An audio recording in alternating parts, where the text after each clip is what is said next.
Magandang umaga, magandang araw, kahit ano pa man yan dyan. Magandang gabi, kung saan man kayo ngayon. So ngayon guys, naglalakad ako. Dito ako ngayon sa Barangay Pangdan. At papunta ako doon sa bahay ng kaibigan ko, kung saan meron daw siyang ipapakita sa akin na mga laruan, o kakaibang mga laruan. So tingnan natin kung anong meron doon. Hey, so abangan. Ito, mainit. Medyo mainit guys. So lalakad ako. Puntahan ko yung kaibigan ko. Yung mga sinasabi niyang laruan hindi basta-basta yung mga laruan na nakasanayan natin. So medyo kakaiba daw. So tingnan natin kung anong klaseng laruan to. Okay, so eto, malapit na ako. Yan. Alright, so dito lakad. Ito yung bahay niya. Yung bahay niya dyan. Pasok. Tarik na tarik yung araw, maglalaro tayo. Ayan, dito papasok. Papunta dito sa kaibigan ko, si Brother Quirino. Ayan. At ipapakita niya sa akin yung kanyang mga tinatabing laruan. At sabi pa nga niya sa akin, baka may mga dragon. Ayan. Nandito tayo sa kanyang munting tahanan. Dito, bahay ni Quirino. Ayan. Wow. Yung mga rabbit, kakaiba yung mga bantay niya dito guys. Ano, kala mo aso lang tinatali. Yan, dalawa yan. Diba? Pero hindi talaga yung mga totoong aso. Yan, dragon. Yung mga tinutukoy natin dito ng laruan guys ay laruan pa rin para sa mga bata. Ayan. So ako ngayon, sa panahon ngayon guys, ay yung mga popular na mga laruan, yung mga remote controlled na, yung mga fancy na. Pero dito guys sa Barrio Pangdan, dito sa Samar, mayroon siyang mga kakaibang mga laruan na siya mismo yung gumawa. Kaya tayo nagpunta dito dahil may kagaya ng sinabi ko kanina, may nakapagsabi sa akin, may nakapagkwento sa akin na ito daw si Bro Quirino ay mayroong mga kakaibang mga laruan. So ngayon naalamin natin kung ano yan. Okay guys? So papakuha natin sa kanya yan. Okay? Oh, ayan. Oh, ito pala yun. Hindi nga dito. Ayan. Wow. Ayan, ay mga ba? Helicopter. Diba? Oh. Ano? Wow. So yan lang iba yan? Yan lang ba yan? Meron pa daw. Kukunin pa niya. Kinukuha pa niya guys. Iba to, may ibang laruan to. Ito parang chopper. Yan. So. Oh yan, meron pa. Uy, isa pa. Oh wow. Dalawang chopper na guys. Oh, kaiba Wow. So asa pa yung iba? Parang mga yari sa guma guys yung mga laruan niya. So ito pala yung mga sinasabi niya ng laruan. Yan. Asa pa iba? Uy, pangatlo. Pwede na sa West Philippines ito guys. Lalaki Di naman pala basta-basta tong mga laruan mo, Brad. Oh. Oh, ha? Oh. So, meron pa ba? Uy.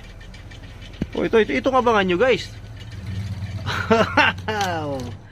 Wow. Oh. Oop, ito yan. Hindi pala basta-basta to guys. Mabigat. Wow. Ito pala yung mga sinasabi nilang laruan mo, bro. Wow. Pambihira naman pala talaga itong mga laruan niya, kunin natin itong isa. Yari siya guys sa goma. Matibay ito. Hindi lang basta-basta Alam, mabigat din to guys. Baka kulang 10 kilo itong isang to. Alright. Wow. Diba? 3 UE helicopters at isang 6x. Oh ha? Sangkapan yan. Wow. Galing mo naman palang gumawa, bro. No? Ang bira, saan mo binibili yung mga ganyan, yung mga pinanggagawa mo? Marami naman mabibilhan dito niyan, yung mga yung mga gulong na hindi naging nagagamit. Yeah, yung mga parang mga retaso na talagang pinagtagpi-tagpi mo. So ayun guys, yari pala yan sa mga gulong ng mga truck. Ayan ganda no. Pero mga papansin nyo guys, hindi pa naman talaga siya ganun kapulido. Pero kung ito naman ay kasi mga laruan lang ito ng kanyang anak. Yan, pambihira. Kahit makipagbanggaan to, kahit sa bike siya ata, tutumba yung bike dito eh. Yan Ito yung 6x na yun, mabigat. Siguro meron mga 20 kilos yan. Ayan.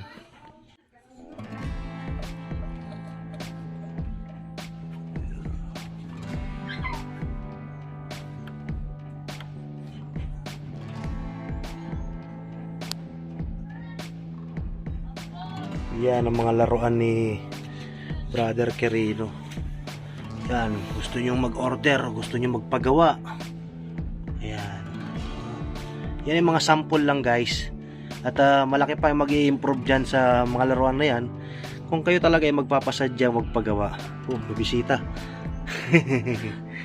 Ayan diba? Kala mo bumuka na ng isang armada puwersa ng Pilipinas pwede na sa West Philippines ito. Ayan mapapansin nyo guys, kakaiba nga itong laruan niya. At talaga namang yan, talagang mga helicopter yan yan. So makikita nyo guys, ay talaga mga yari sa pinagtagpi-tagping mga ritaso ng mga goma. Ayan, yung mga galing sa scrap na mga goma ng gulong. Yan ito M35. Ayan, saka yung mga chopper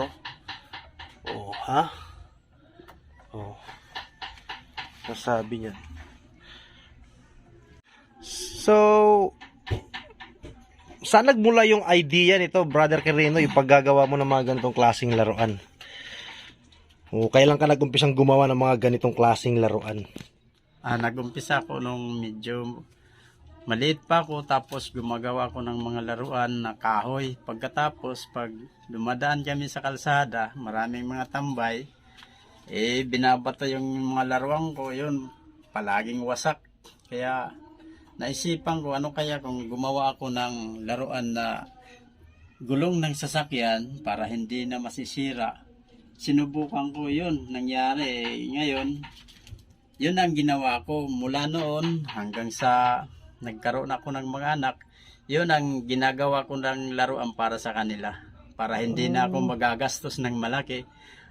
Pagkatapos pag madali lang masira, ito, mula nang gawin ko ito para sa kanila, yung panganay ko, 20 years old na ngayon, hindi pa sira.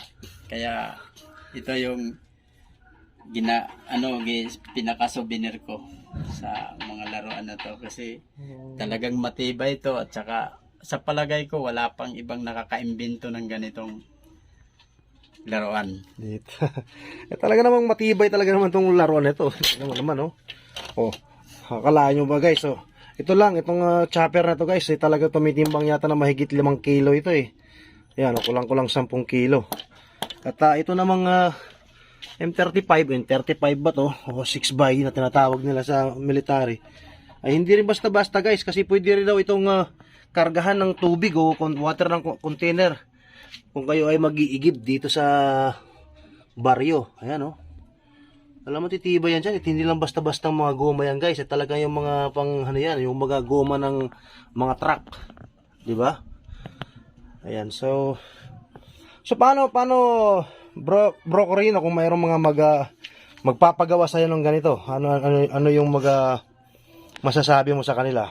Kung may magpapagawa, gagawa ako para magkaroon din ako ng ng income. income. Ayan, tingnan nyo mga guys, talaga namang kung gusto nyo daw, kung gusto nyo ng ganito mga klaseng laruan o kaya pang souvenir, ito pwedeng-pwede ito, wala lang pang regalo sa mga tropa pips nyo na nasa military o sa Air Force. Pwedeng-pwedeng pang to, pang souvenir. Ayan, pang regalo.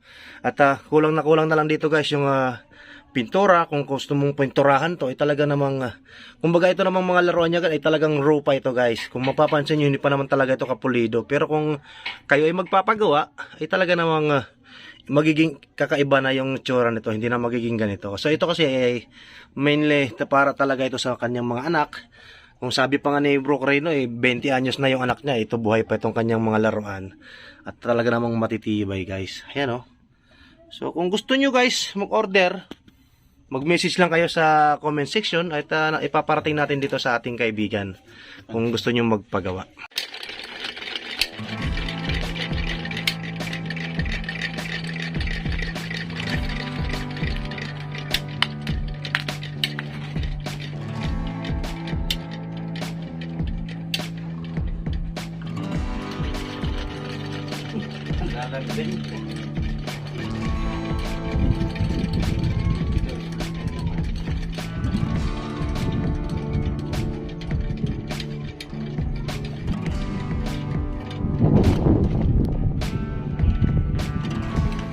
So, yun nga guys, yun ang bagong kwento natin guys sa ating vlog ngayon. At siyempre pa kasama ko si Brother Quirino dito sa likod ko. Ayan, at kagaya ng sabi niya, kung mayroong gustong mag-order o gustong magpagawa ng kanyang mga laruan, ayan, kayang-kaya niyang gawin yan. At hindi lang yan ang magiging resulta guys, mas pulido dyan. Kasi nga made to order. Pero kung kayo talaga magpapagawa, talagang gagandahan pa ni Bro Quirino yan. Pwedeng pinturahan yan, lagyan ng para magkaroon ng ibang kulay. But since laruan lang to ng kanyang mga anak, talagang ganyan lang muna yan siya. Pero like I said, kung gusto niyo mag-order, mag-comment lang kayo sa comment section at gagawa natin ng paraan yan. So mula dito sa bahay ni Bro Quirino sa Barangay Pangdan dito sa Catbalogan City, it's your friendly friend Mar saying bye bye hanggang sa susunod.